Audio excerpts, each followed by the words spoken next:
Perkenalkan, nama saya Anita Desiana Borusyahaan, NIM 1804117197, semester 5. Tujuan dari video ini adalah untuk memenuhi tugas membalitika. Sebelum saya memaparkan khotbah saya, terlebih dahulu kita berdoa. Allah, kami berterima kasih surga, puji syukur atas berkat-Mu Bapa. Di sini hamba akan menyampaikan sebagian dari firman-Mu Tuhan. Berkata firman agar menjadi berkat bagi kami semua. Bapa, ini doa nama tidak sempurna semulakan dalam nama Tuhan Yesus kami bersyukur. Amin. Baik, khotbah saya yaitu berjudul menghadapi masa depan dengan iman dan pengharapan. Nats-nya itu dari Yeremia 29 ayat 11. Sebab aku ini mengetahui rancangan-rancangan apa yang ada padaku mengenai kamu, demikianlah firman Tuhan, yaitu rancangan damai sejahtera dan bukan rancangan kecelakaan, untuk memberikan kepadamu hari depan yang penuh harapan. Demikianlah firman demikianlah nats khotbahnya. Sebagai manusia, kita dilahirkan dengan berbagai macam harapan. Itu sebabnya ketika kita lahir, orang tua kita memberikan suatu nama sesuai dengan harapan-harapan mereka. Suatu harapan yang terbaik untuk kita di masa depan, di beberapa bulan ataupun ramai di media tentang nama beberapa orang yang lucu dan unik, mulai dari selamat dunia akhirat hingga Andi go to school. Meskipun lucu, namun nama-nama mereka sesungguhnya menggambarkan harapan dari orang tua dan keluarganya. Hal ini mengonfirmasikan kepada kita bahwa harapan sama tuanya dengan usia manusia. Semenjak manusia hadir di dunia ini, mereka memiliki beragam harapan dalam hidupnya. Bahkan orang-orang yang ingin mengakhiri hidupnya karena tidak ada harapan pun sesungguhnya juga memiliki harapan. Apakah harapannya? Harapannya agar ia cepat-cepat meninggalkan dunia ini. Ya, demikian halnya dengan iman.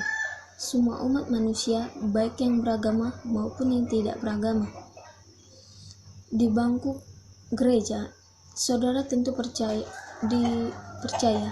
bahwa bangku tersebut dapat menopang saudara, bukan?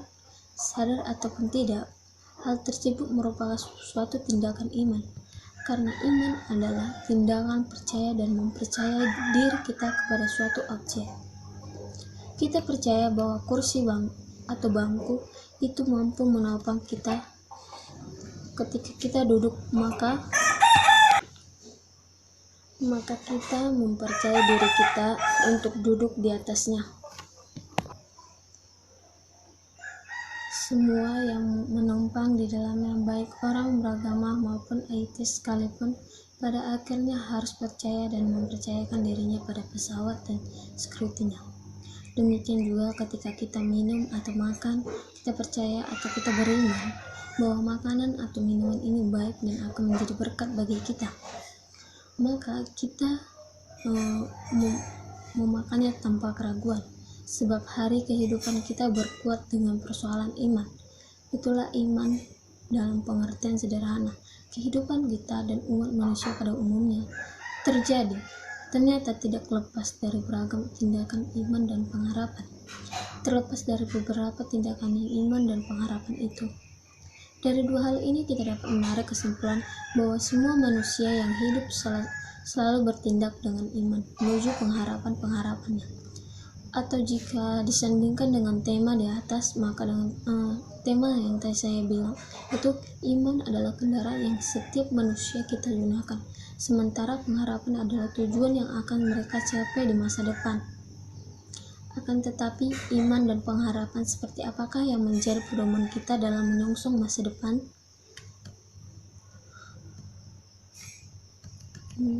Dalam Yeremia 29 ayat 11 itu konteks pada ayat ini berbicara mengenai surat Nabi Yeremia kepada umat Israel kerajaan Yehuda di perbuangan Babel.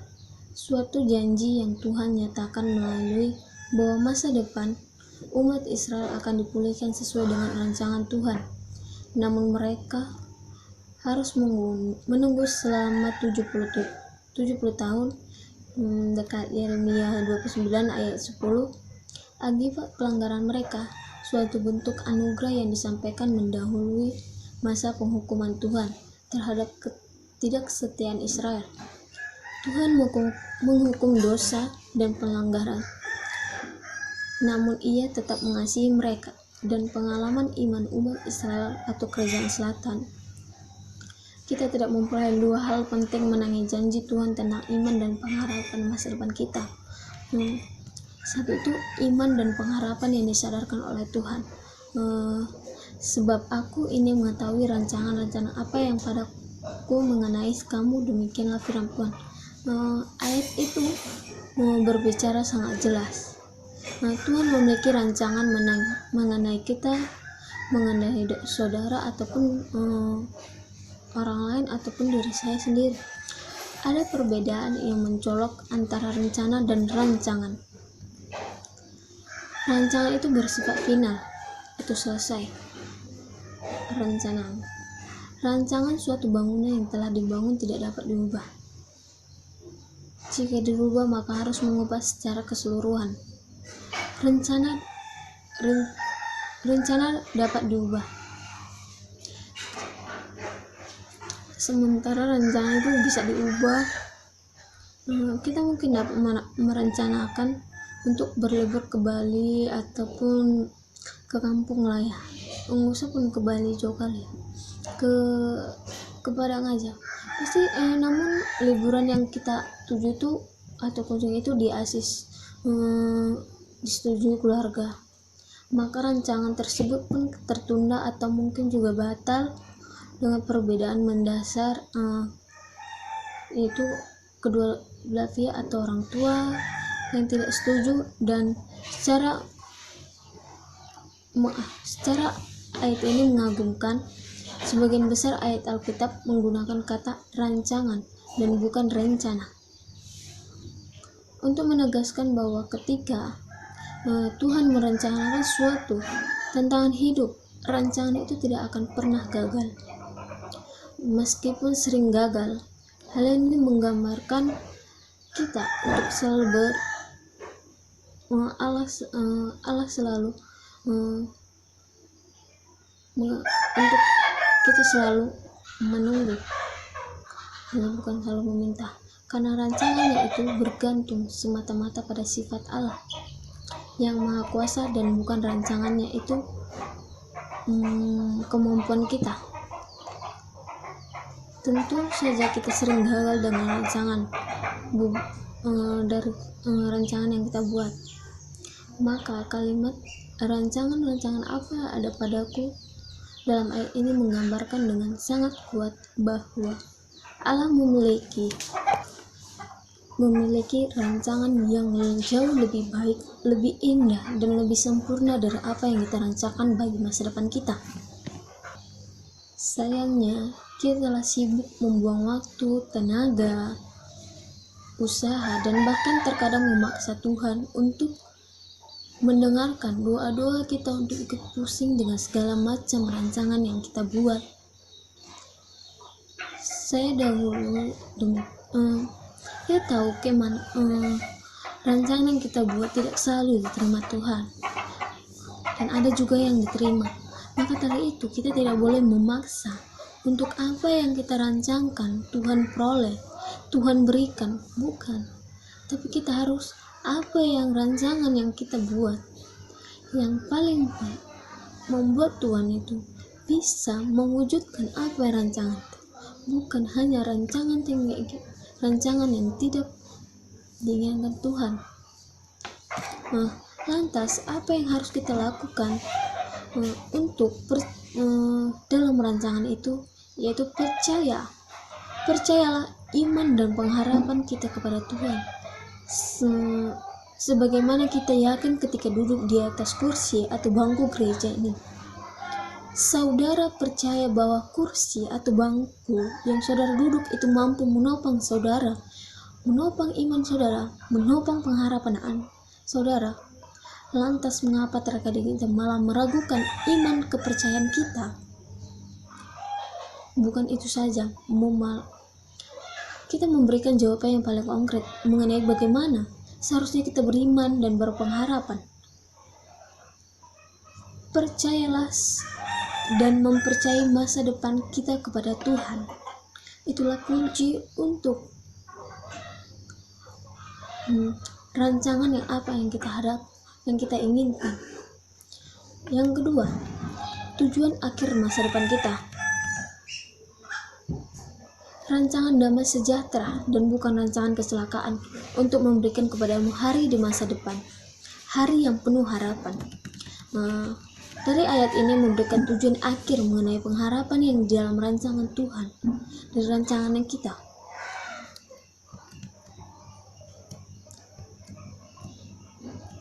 Tujuan akhir yang Tuhan merancangkan bagi umat manusia adalah untuk suatu masa depan yang baik, bukan yang buruk. Masa depan yang penuh damai, sejahtera, dan pengharapan. Kata damai dalam ayat ini menggunakan kata shalom, yang berarti sehat, utuh, dan dalam keadaan baik. Suatu keadaan ideal yang dialami oleh manusia, karena baik secara jasmani, rohani, maupun sosial ekonomi. Semuanya itu baik. Inilah janji Tuhan. Tuhan menghendaki agar saudara dan saya memperoleh janji berkat itu. Meskipun demikian, pada kenyataannya, sebagian besar dari umat Tuhan justru telah asik dengan tujuan-tujuan duniawinya yang membuang-buang waktu. Kebenaran ini seharusnya mendorong kita untuk mengalihkan fokus hidup kita ini pada rancangan-rancangan Tuhan serta tujuan akhir yang telah Ia tetapkan bagi umatnya, di mana kata shalom merupakan buahnya, tidak lain sibuk dengan rencana yang tidak berfaedah atau tidak penting. Yang ketiga yaitu iman dan pengharapan Kristen harus ekspresif. Seorang hamba mengungkapkan suatu kalimat yang cukup baik dengan beriman dan masa depan, yaitu hidup bagaikan roda yang berputar, kadang di atas, kadang di bawah. Namun roda itu tidak akan pernah ke atas, ataupun saudara tidak berjuang untuk memutar, atau saudara tidak pengen memutar roda yang tersebut untuk ke atas tepat. Namun iman dan pengharapan Kristen tidak menjadikan kita sebagai seorang yang pemalas. Itu sebabnya kita menyenangkan suatu istilah ora et labora, berdoa dan bekerja. Contoh yang paling jelas tentang bagaimana menjadi seorang yang beriman dan bekerja, ia menunjukkan kepada kita suatu teladan sebagai seorang anak Tuhan yang hidup oleh iman namun juga berjuang menghadapi iman itu dalam tindakan praktis setiap harinya. Iman yang benar seharusnya teraplikasi dalam tindakan yang benar pula. Ini merupakan prinsip dasar kekristenan. Prinsip dasar ini dinyatakan dalam ayat berikut, Matius 7 ayat 7. Mintalah maka akan diberikan kepadamu, carilah maka akan mendapatkan, ketoklah maka pintu akan dibukakan bagimu. Ayat ini merupakan prinsip dasar kita menghadapi masa depan dengan iman dan pengharapan. Meminta atau berbicara mengenai iman yang dinyatakan dalam permohonan. Doa kita kepada Tuhan suatu bentuk ekspresi iman dan ketergantungan kita kepada Tuhan. Cari itu berbicara tentang mengenai tindakan iman yang dipraktikkan melalui usaha dan kerja keras. Ketoklah merupakan pengharapan iman di mana pengenapan waktu Tuhan untuk membuka pintu jawaban doa yang kita minta bukan bergantung pada kita, akan tetapi pada pengharapan iman di dalam hidup kita dan waktu Tuhan. Dari tiga menghadapi masa depan dengan iman dan pengharapan, yang pertama tadi yaitu iman dan pengharapan yang disadarkan pada Tuhan. Yang kedua, tujuan akhir masa depan kita. Yang ketiga maksudnya itu iman dan pengharapan Kristiani harus ekspresi. Itu penutup atau kesimpulan dari firman Tuhan, yaitu iman adalah kendara yang kita tempuh untuk sampai kepada pengharapan, yaitu dengan tujuan akhir kita. Namun iman dan pengharapan Kristen tidak meniadakan tindakan iman. Dengan kata lain, beriman dan berpengharapan saja tidak cukup untuk menjadikan seorang pemalas. Berdoa dan berpengharapan saja tidak cukup untuk menjadikan seorang manajer atau perusahaan ataupun sebagai orang sukses yang berhasil. Maka perlu tindakan dan langkah-langkah iman yang itu melakukan apa yang menjadi bagian kita, sekolah dengan baik, belajar dengan giat, dan gapai masa depan yang cerah berdasarkan dengan Tuhan. Hanya dengan tindakan iman dan pengharapan, demikianlah kita akan siap menghadapi dan menyongsong masa depan yang penuh dengan damai sejahtera dan pengharapan. Amin. Tuhan Yesus memberkati saudara-saudara. Mari kita berdoa.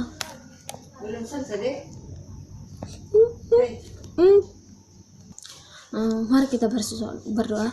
Tuhan Allah, kami bertatap dalam kerajaan surga, puji syukur atas berkat-Mu Bapa. Hamba-Mu telah menyampaikan khotbah tentang masa depan, iman dan pengharapan untuk masa depan kami Bapa.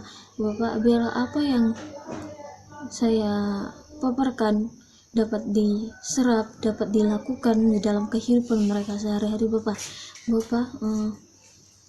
Sebentar lagi kami sudah akan pulang dari rumah kami, semakin berkati kami dalam satu persatu Bapa. Berkati juga saudara-saudara dimanapun saudara akan berada, berikan juga pengharapan dan iman yang daripada-Mu Tuhan. Ini doa anak-Mu yang tidak sempurnakan dalam anak-Mu Tuhan Yesus, kami berucap syukur. Amin. Halo.